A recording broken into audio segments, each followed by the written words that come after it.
So what you're saying is, don't teach my kids and they'll learn? There's a thought.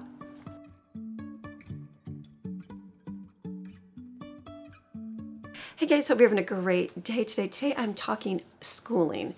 So our family, we have 10 children and we have homeschooled for them most all of their lives. The first one went to school for a few years and then that was it, and then she was homeschooled all the rest of her life. We have a couple that went to college, one that is going to college, and I can tell you that we have learned a whole lot over the years for schooling. Now when we first started out, we were like, oh, I got to school like the school system. And so when my daughter, we had her home and I started like going through and being like, okay, we got to sit for 6 hours a day and do schoolwork. And I thought, and it was so stressful trying to find like things to keep her busy all day long sitting at a desk. And I'm like, this is never going to work. And I had a good friend tell me, you know what? You just need to first de-school yourself. And I'm like, de-school myself? Basically take a step back, especially if your child's been at school all day long and for, you know, his whole life, and just get used to being home. And I'm like, what? Can you do that? And they're like, yeah, take off a few weeks, take off a few months, take off half a year, take off all year. It doesn't matter. Get used to just being home. I know that sounds scary, doesn't it? You feel like your child's going to fail if you don't. They won't, I promise you. There's a whole thing about just learning at home. That is a wonderful thing you can do. But first you got to get out of that mindset of like, they have to sit at a desk for 6 hours a day or 5 hours a day or however long they sit at a desk. I don't even know what it is a day, but just de-school, just get used to being home. And then I say, learn to relax on things. Majority of school is a repetition. If you look, like I write my own curriculum and we do basic. That's what we do, is the basic curriculum that your child needs to pass a standardized test for the government's way of education. So we stick to the 3 R's, reading, writing, and arithmetic. And we do study other areas as well. But the book work that we do, the worksheet work that we do, covers the basics to pass a test, because that test is required by government and that's what they want to see your kids excel at. When our kids and I teach this stuff and I go over it with them, I'm like, you will never use this ever in your existence of life. I don't even know why I'm teaching this to you right now. And I'm like, but you have to know it for a test for the government. That's it. I'm like, and if you ever get into an area of study where you have to use this, then this is when it will come in handy. But guess what? When you get into that area of study, they will teach it in the way that they want you to learn it. And I said, and as an adult, it's a whole lot easier to learn it than at a 3rd and 4th grade level.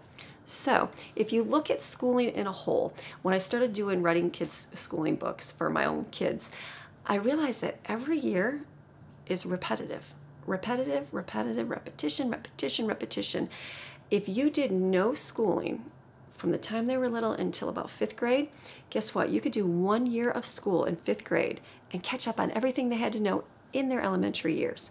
And let me tell you, a child's brain is a whole lot more developed in 5th grade than it is when they are in 2nd and 3rd grade. So if you're teaching those times tables and trying to force them down the kids when they're little and they're not getting it, if you just wait a few years, they'll actually be able to click it because their brain kind of catches up with them and they're able to learn it a whole lot quicker. So repetition, remember that everything is repetition. If you grab a 1st grade book and you grab a 5th grade book, everything is the same and you can catch up on one thing if you just did 1 year and just did it that year. So no stress on that. Same thing with junior high. A few grades in there, it's repetition. And then by the time you get to high school, do you know that if you, classes you take in high school, yes, they're good for life. Again, repetition. Some of it teaches you stuff that you're never going to use. Honestly, we know these things. If you want to teach the basics, you can take a whole year of a course and cover everything you have to know through all of your existence of schooling. They have classes, they call them remedial classes. You can get a textbook for a high school course. We bought these one time for my kids because I thought, as I was doing the unschooling, not really doing that much schoolwork, I thought, what if they don't know things? So we would buy these books and these textbooks, and they were called remedial English, remedial math, things like that. And so I would do that. It's a whole year's course on English from everything from kindergarten up through high school. And guess what? You can learn it in 1 year. I know, crazy. And you probably retain it a whole lot better as you're older than when you're younger. So no stress. Don't stress that if you don't teach fractions in this grade, you're going to fail your kids. Don't stress if your kids don't know your math facts in 4th grade. Guess what? Learn them in 6th grade. Guess what? Learn them in 8th grade. Whenever your child can learn them. The key is to try it with them. If it doesn't work, okay, then teach them later on. You don't need to stress. Enjoy being with your kids. Most people, if you look at the scientists and the entrepreneurs and all these people in the world, most don't learn that cookie cutter style learning. Our school is taught to, here's the information, you learn it, there's the facts. Just the feeding to them, telling them what to do. But then there's those kids that rebel and don't do well with that, right? And you're like, oh, that's terrible. Well, those are the kids that are those leaders. Those are those kids that, hey, I want to think about things a little bit differently. How do you think CEOs and managers, things like that, because they can look outside the box and see things from a broader picture and go, wow, this is how we should do this. I'm seeing this. You want your kids to be led in the way that God has made them and how their brains have made them. And most of us are not just that cookie cutter, hand them books, repetitive robot, I'm going to say robot type person. We all have our own brains. We all have learned a different way. If you can hone in on how your child learns, don't worry about trying to figure it out when they're 5 years old. You will learn it as they grow and progress. Trust me. For my kids, I've had one that they wanted to do bookwork. They loved it. They loved it. They loved it. They loved reading a textbook. They loved answering the questions. They were very determined to do that. They wanted to do that. So that's what we did. We went through and we got some old textbooks and we just went through and answered the questions, repeated it, did it, great. And then when I had to come up with a transcript for high school, found a book that showed me how to take real life learning and move it into courses for the government to say, okay, they did that study. And then they went into college, and in college, guess what? Their first year, one of their classes was just a review of math to make sure that they knew everything, a review of English to make sure that they covered everything. So if I missed something, and I remember there was something we didn't really teach because I was like, you'll never use this. And they're like, we never went over that. So I had to kind of study a little bit harder, but I get it now. And it was only, I only learned it for a couple weeks versus months of learning it when they were in elementary school. It was a lot easier when you were 20 to learn it and just learn it in 2 weeks versus taking 2 or 3 months of trying to teach a concept to a child that is kind of unrelatable. That's how you do it.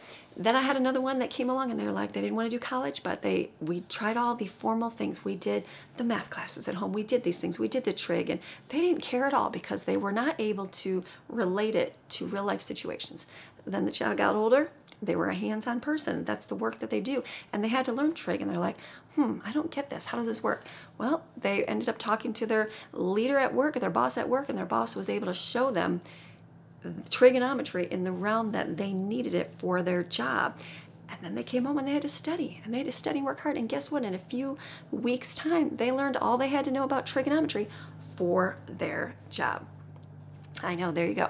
Then I had another child that came along and they weren't really good at doing schoolwork. That's okay. Not every child is. It was very hard to focus. It was very hard to take tests. It was very hard to do these things. But when they hit a certain age, they were like, you know what? I want to get and show that I can do all this work. So they studied hard. They got their GED. They got a book on how to pass the GED. And they took a test. They took classes that were free online. And they got all the things they needed to know in 1 year and took a GED and finished their entire education. And it's not that we didn't do anything. We just tried to teach, but it was just really hard to comprehend. They learned much better a different way. But in 1 year, they did it. They went to college and took classes and did a good job with that. I have another one that's coming along, and they're doing stuff, and they're determined to go to school and college. And so this year they were like, you know what, I want to make sure I know everything I have to know for college. So we looked up the requirements for the college, what they had to know, and this year we focused on getting books to make sure that they know what they have to know. We got one book on, like they have tons and tons of books. If you just go to a high school level or a college level and get a book on algebra, a book on English, a book on basic math, or anything like that, there's tons out there. You can get one textbook and you can teach your child in 1 year's time. It's a good thing. Now, if you have a child that doesn't even learn that way, does not do well that way, then you teach them a different way. You let them learn by what they do. For us, we do our basic curriculum. Now, the way my life is now, I do things a little bit differently because I am busier and I'm working now doing this YouTube full-time, which is awesome. But I want to have some sort of structure to give the kids, okay, let's make sure that this stuff is covered. So we do the curriculum that I give, and you can get this for free. I'll put the link below. You can go to my website, download it for free, and use it. If you want to buy the book, you can, but you can download it for free. This covers everything they need to know for their grade level, and they'll pass a basic test, the basic standardized test that they have to take in our state. That's required. We do that. I fill in with extra worksheets that I get from those comprehensive curriculum books that I get from Sam's Club and Walmart. Aldi sells them as well too. And we do a few filler pages. Their school does not take very long. That's what we do. Then we read. We go to our library and we get books. We get DVDs on science. We get DVDs on history. We're outside in nature. We learn things. They have robots. They play with them. They watch YouTube videos on how things work. They like coding. They like playing with magnet tiles. They like creating things out of nothing. They like just role playing. They love doing all sorts of different things. They like playing video games. They love creating worlds in Minecraft. They love learning how things work. A whole lot of tools for your child. I always tell a parent, just relax and just, if you want to do a little bit of school, okay, like I tell my kids, you have to know this. I know it's not fun, but guess what? You're going to have to learn how to add, subtract, multiply, and divide. You're just going to have to know that for life. It's going to help you to learn these math facts if you can learn all your multiplication tables. Do you have to? No, but it makes life easier. So if you can memorize these, just study them. We start when they're younger. If they can't get it, some didn't get it till they're older. So when they're in junior high, boom, this is your year to work hard on learning your math facts. When they get to high school, if they still didn't learn those, I say, you know what? You have to learn these. This is something that's going to help you in your life hugely. So they're like, okay, I'll buckle down and do it. And guess what? They do it, and they're just fine with that. That's how that works. And when my kids were younger, they'd send me text messages, like just throughout the house, and they misspelled a word. I correct it and say, hey, this is spelled wrong. Oh, okay, and they fix it. Learned right there.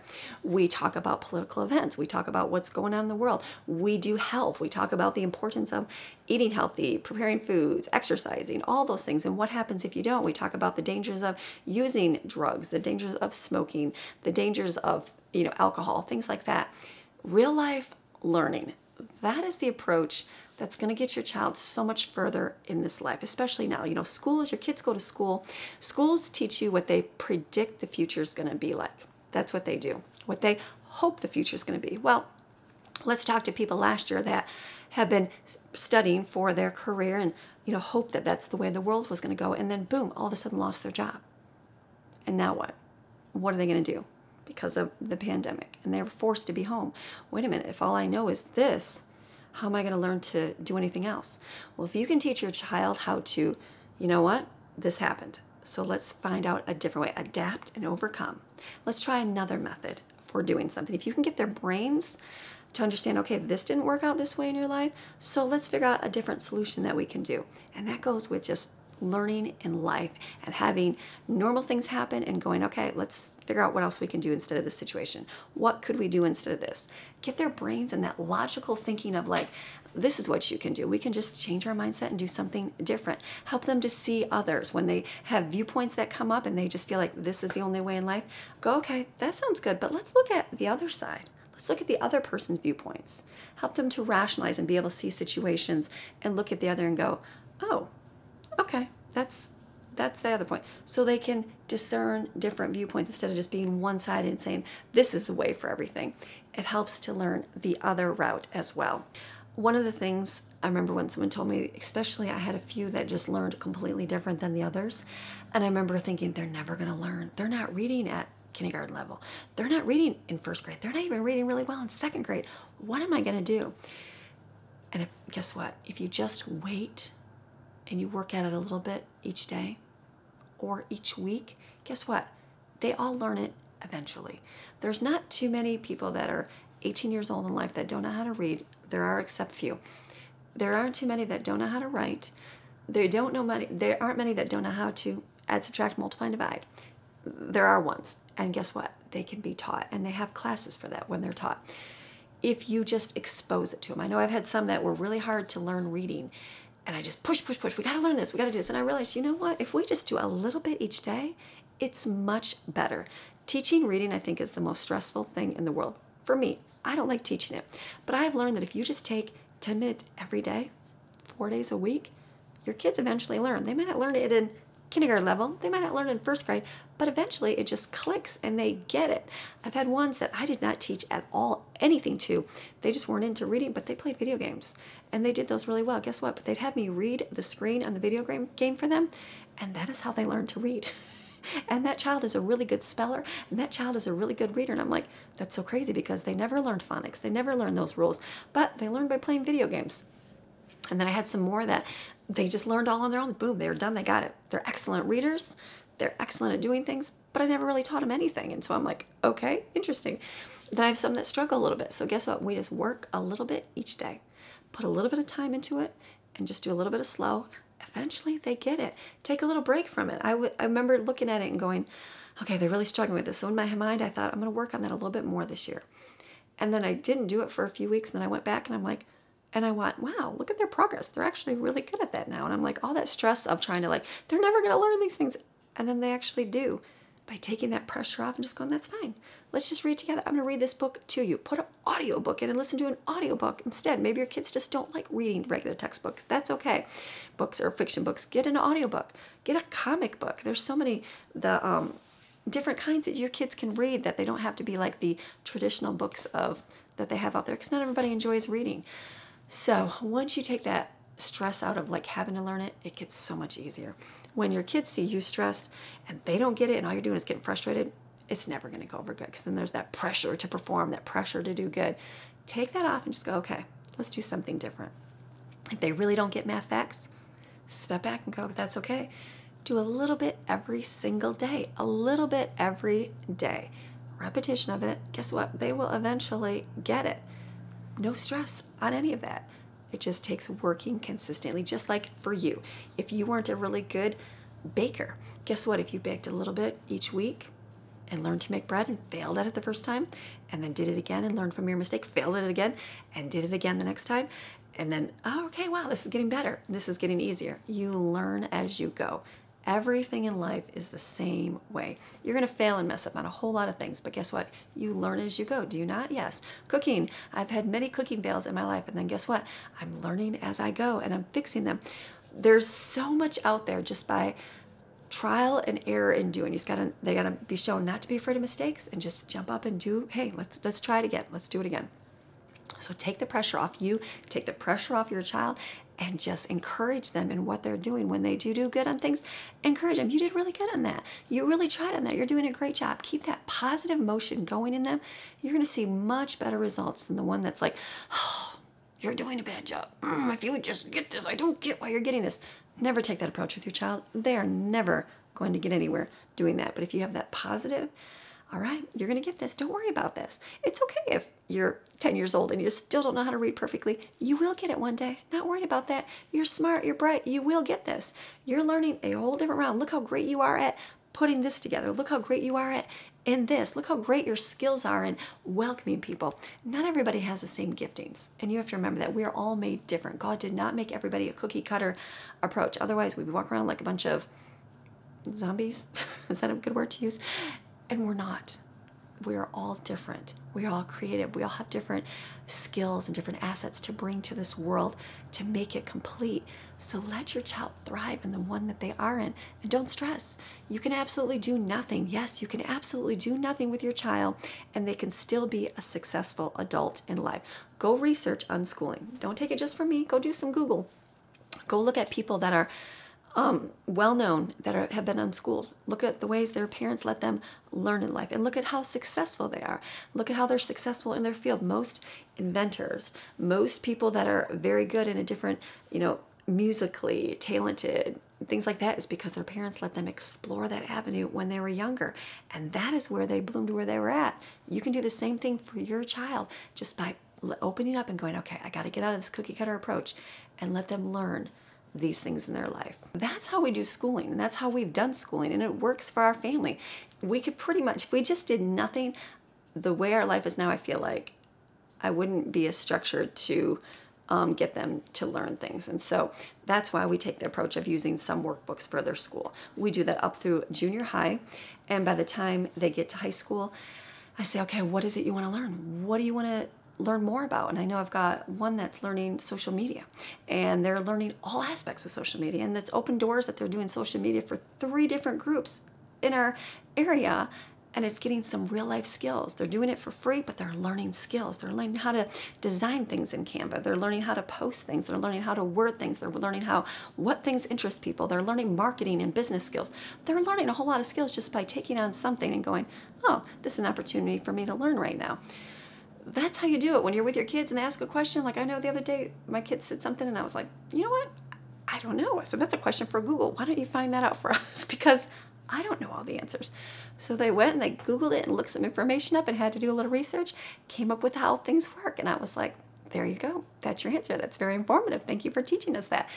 Good things to do. You watch some good documentaries. Documentaries are a great, great way to get your child to think outside the box. Like you don't really know about half the things in the world. I remember when my older ones were younger, this was a long time ago. And I remember this is when documentaries first started coming up because no one spoke on, topics that the government didn't teach you. And I remember looking up like the whole big giant swirl that they had in the middle of the ocean. It was just plastic from the earth. And they showed all these videos all around the world of all this plastic. And I'm like, wow, didn't even think about things like that. Things that get you thinking about another viewpoint. Go watch a video on food. There's tons of different videos and documentaries on food and the food supply that the government is feeding us. Let your kids watch it and go, oh, let them think a little bit. It doesn't mean you have to go crazy and anti-plastic. I'm a plastic person. I have plastic. I'm not saying I don't. But it makes them think on something besides, oh, this is why I do these things. This is why I've always done these things. YouTube's come along. You know, that the Whole Foods approach. Like I grew up not knowing any of that stuff. And so we just ate what we grew up knowing, just like everybody else.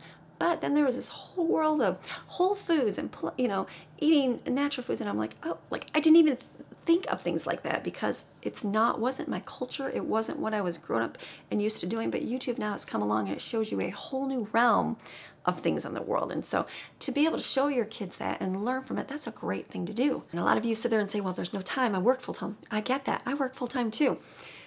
It does not take that long to school your kids. The amount of time that we do our worksheets is very little. The amount of time that they go out and learn through playing is most of the day. They get time if you set some boundaries for them. They're playing video games. Okay, let them play video games. Set a timer. Let them play for an hour. Okay, after the hour, you are done. And then you're going to go do something else. So that, guess what? They learn to role playing. They're learning creativity. They're learning a whole lot of things in their games. And then they're able to learn to stop and walk away from the game and go on and do something else. That's a great thing to do. Let them make food. Let them learn how to cook. Hey, guess what? You got to learn how to eat in this world.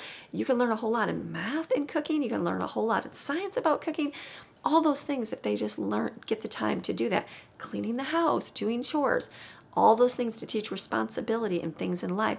Putting things together. You get something in the mail and you need to put it together. Let one of your children put it together. They can learn how to, analyze and look at it and go, oh, okay, I've got a few that are really good at putting things together. Me, it takes me, I have to look through all the instructions. They just have brains that look at it and go, no, Mom, this is how this goes. Because that's the way their brains think. They're very hands-on learning that way. You will learn to recognize that in your kids. You'll be able to see, well, let's say you go, Amy, all my kid likes to do is play video games. All my kid likes to do is be on social media. Yes, because that's all they do all day long.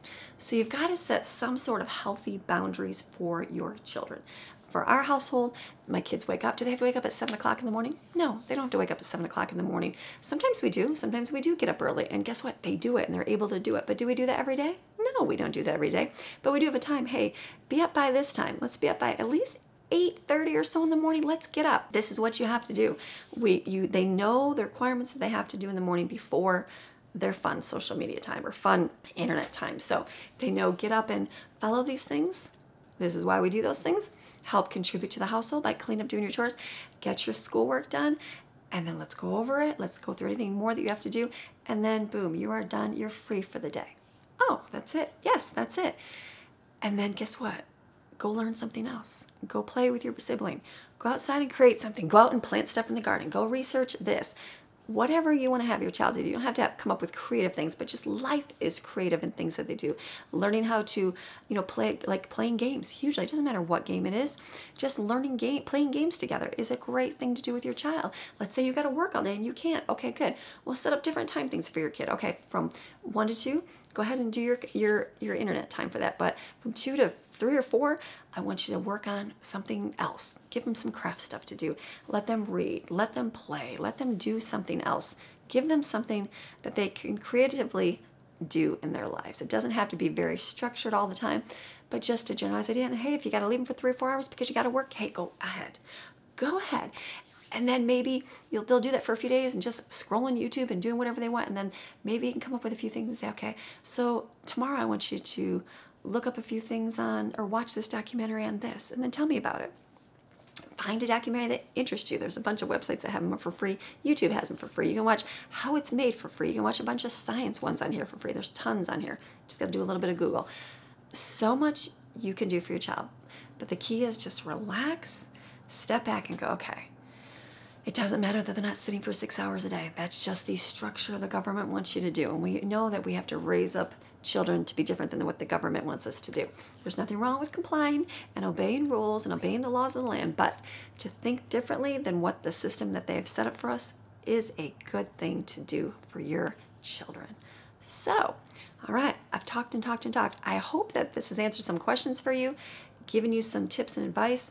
If you have any more, leave them below. If I've got a bunch of questions, I'll do another video. I was just going off of like, okay, these are some things that we do in our life in hopes to help you.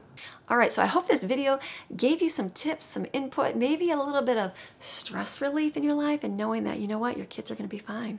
They're gonna be fine. They are yours. You can do things, great things with them, and it doesn't have to be the approach that the government tells you to stick with. Do what is best for you and your family and your situation, because not everybody's the same. Not everybody can sit home and work for 6 hours a day with your kids because, hey, you got to put food on the table. Not everybody's got to be able to do that because you got to work. You want to keep your house for your kids. That's very, very important. But you can take an hour a day, maybe a half hour a day. Maybe you can't. Well, then sit and talk with your child for the day. Find out a few things about them. Take a time during the week and go over things. Maybe if it's just once a week, go through all their school that they did do together if your kids are older, and go through it and talk about it. Okay, this is what we'll do. And then each day, talk with them, discuss with them the things that are going on. So, all right, so you have a fantastic rest of your day, and I'm going to see you guys again tomorrow with another video. Let's read our psalm for the day. Psalm 87, the privileges of citizenship in Zion. His foundation is on the holy mountain. The Lord loves the gates of Zion more than all the dwellings of Jacob. Glorious things are spoken of you, O city of God. I will mention Rahab and Babylon among those who know me. Behold, Philistia, and Tyre with Ethiopia. This one was born there. But of Zion it will be said, this one and that one were born in her. And the Most High himself will establish her. The Lord will count when he registers the peoples. This one was born there. The singers as well as the players of flutes will say, all my springs and sources of joy are in you, Jerusalem, city of God. These are the privileges of citizenship in Zion. All my springs and sources of joy are in you. That's who our sources of joy are in. So have a fantastic rest of your day, and I will see you tomorrow. All right, bye.